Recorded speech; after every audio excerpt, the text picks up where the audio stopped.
Ex-FBI agent who worked on secret 9/11 case says hijackers at a US-based support network. Surprising. Let's take a look.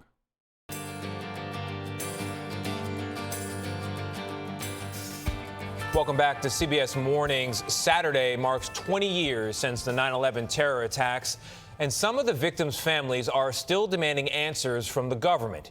15 of the 19 hijackers were Saudi nationals, and many family members believe there is a connection between Saudi leadership and the attackers. Last week, President Biden ordered the review and possible release of classified documents related to 9/11. And CBS News spoke exclusively with a retired FBI agent who was part of a still secret investigation into the hijacker support network inside the U.S.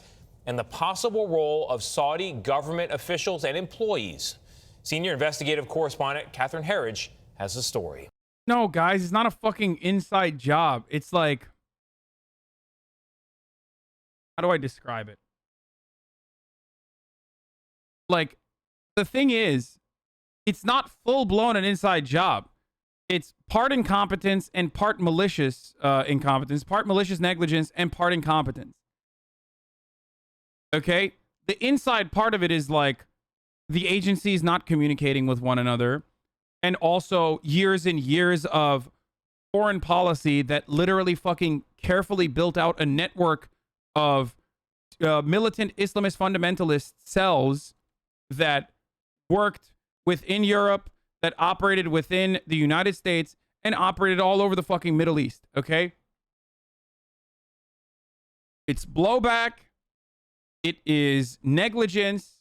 It's incompetence. It's not like George W. Bush was like, all right, Jack, we're gonna get a Boeing 747 and we're gonna fly it right into 9/11. We're gonna fly it right into the towers 9/11. No, like, it's more so that if such a thing were to happen, we would turn the other cheek while it was happening.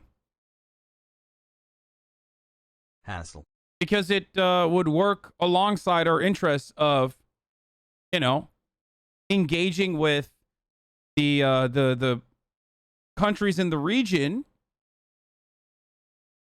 that we want to engage in. Okay? Engage with. This summer, Brett Eagleson went to Capitol Hill to press the U.S. government to release secret files from the FBI's 9/11 case. We've told the sad story for 19 years.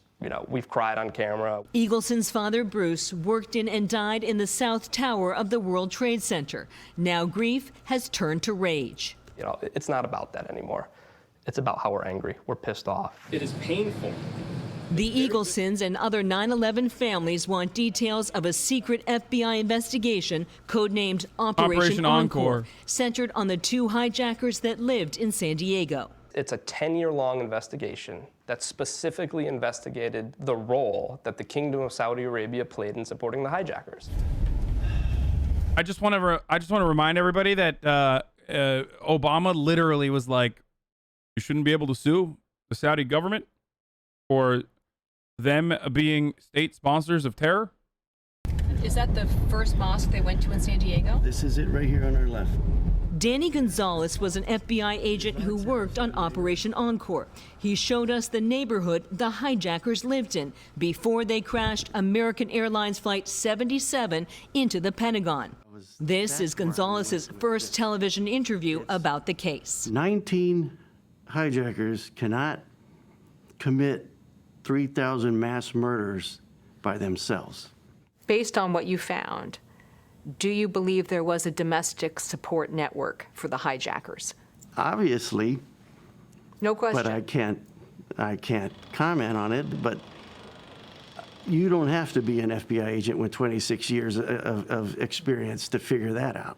Gonzalez says the two hijackers, Nawaf al-Hazmi and Khalid al-Madar, were helped by a number of Saudis, including... The funniest part about this is that, like, what is going to end up happening, I'm pre-watching the future.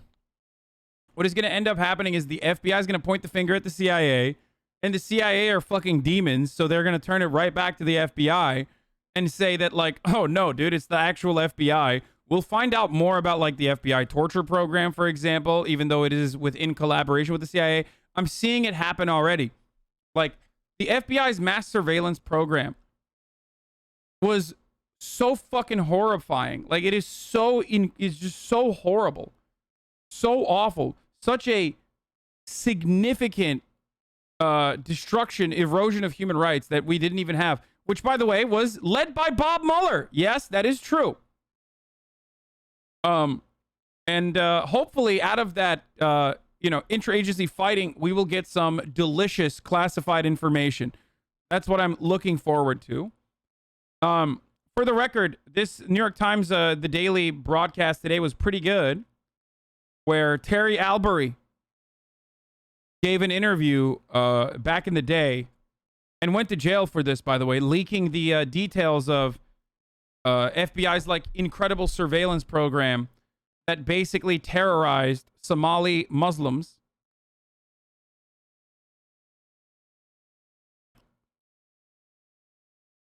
He brought you up by name, by the way, Chelsea. He said that you were one of his. You were the reason that he came out and spoke out against this program. I don't know if you listened to the podcast yet or not, but stop spreading misinfo. FBI did 9/11. Jesus Christ, dude, shut the fuck up.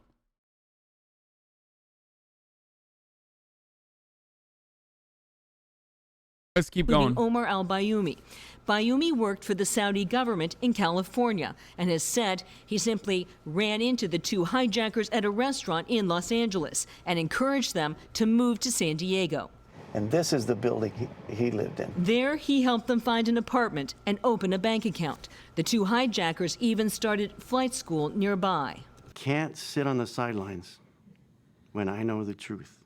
Gonzalez says he's under FBI orders not to talk about certain aspects of Operation Encore because of national security concerns, as is another former agent, Ken Williams, who wrote a memo before 9/11 warning terrorists were taking flight lessons in Arizona. Both men are now working as investigators for the families. The evidence is there. I've seen it, but I can't get into specifics because of protective order. In a statement, the Saudis said they had nothing to do with this terrible crime, and they support the full declassification of any documents. Under President Biden's executive order, some of the secret files must be reviewed by Saturday, the 20th anniversary of the attacks. We are writing history. The declassification for a lot of these files are going to be very important to piece together details that people have been looking for a very long time. I don't know how much of it is going to be full-blown declassified. I don't know how much of that will be redacted, but there are a lot of fucking like holes in the story that we will hopefully be able to connect with some of the declassified material. Remember, all of this was just a conspiracy? I mean, it's not. Like, I don't know what you mean by, like, all of this was a conspiracy. Fog. Like, a conspiracy to, like, do 9/11. Yes, there was a conspiracy. A conspiracy theory about, like, towers falling or, like, planned destruction. You know, there were bombs within the towers or whatever. Like, that sort of stuff is entertaining for me and interesting to hear about. But I personally believe that, like, we funded, armed, trained these people, okay? We allowed them to have networks of operation within the United States and within Europe and all over the fucking place. We overlooked their plan of action, or their plan of attack and their plans of action, even after Osama bin Laden personally blew up embassies, blew up a fucking cruiser, and all this other shit. We played a role in the execution of fuck, I always fuck this dude's name up. The leader of the Northern Alliance at the time, right before he gave up right before he was in the process of facilitating a deal to give up Osama bin Laden. Yeah, Shah Massoud. 2 days before 9/11, like, he was assassinated by Al Qaeda. And the reason why his location was leaked was because the reason why his location was leaked at the time when he was like literally fucking fighting against the Taliban and fighting against numerous other Mujahideen formations and fighting against like everyone else in the northern region, and was a well-respected hero in that area. Ahmad Shah Massoud was in the Panjshir Valley. He was visited by people that portrayed themselves like these people that were in the Al Qaeda network. Okay, he was visited by people that portrayed themselves as journalists, and that visitation was facilitated by someone that was working under the Blind Sheik, which was a CIA asset at the time, and still, I don't know if he's dead or not. But the Blind Sheik is like also responsible for numerous attacks as well. So, these are all people that are within our network of assets.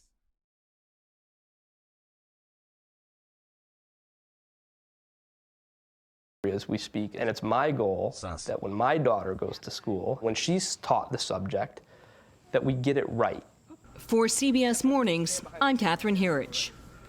Part of the reason why people were so fucking mad at me about my comments on 9/11 and my comments like Brave Mujahideen and shit, aside from like the spicy language, was literally because of the lack of knowledge surrounding the subject matter up until this very moment. Consent was so successfully manufactured in this country with respect to 9/11 as an untouchable subject that like shit that I've said seemed like it was crazy conspiracy theories when my explanations for why I said were considered to be conspiracy theories. Now, these motherfuckers are starting to read Ghost Wars, and all the people that were like wilding out are starting to watch these like 9/11 20th anniversary documentaries, and they're like, holy fuck, everything you said in your explanation was actually right, and I just had no fucking idea.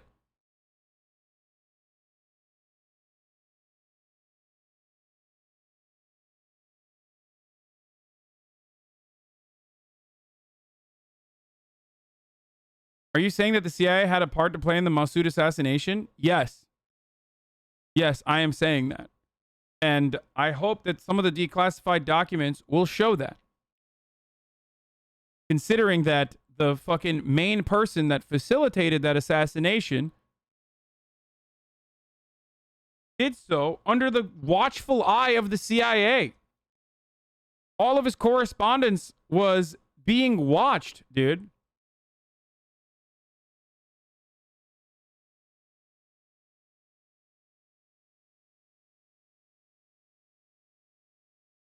All of his correspondence was being documented at the time. Like, so when authorities apprehend a leader of a terror cell, they oftentimes will allow them to continue facilitating attacks. And the reason for why they do that, this is common practice. The Turkish government does this with Abdullah Öcalan, for example. Okay? And it's common practice because that information exposes the larger web, and it's very valuable because that way you get to figure out who the other people are, who the other facilitators are.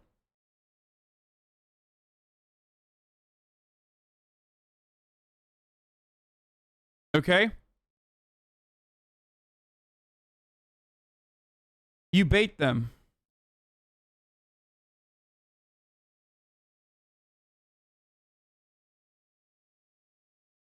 So no, I don't think that I don't believe that like this person's assassination 2 days before 9/11 was a fucking accident. I mean, I don't mean to say like these two incidents were entirely connected, but considering the fact that this dude wanted to extradite Osama bin Laden to the United States because America was already interested in invading Afghanistan to get Osama bin Laden even before 9/11, or at least starting to do like boots on the ground JSOC operations to get Osama bin Laden, something that most of the Mujahideen did not want, was American invasion or American involvement.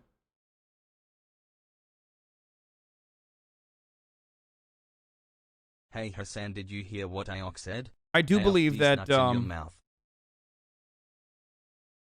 I do believe that that played a significant role. Hopefully we'll learn more about it. Isn't that just a conspiracy theory? No. How are you better than other conspiracy theories like Alex Jones? No. The conspiracy theory part of that would be to say like, I don't know, that like the towers were fucking demolished secretly by George W. Bush or some shit.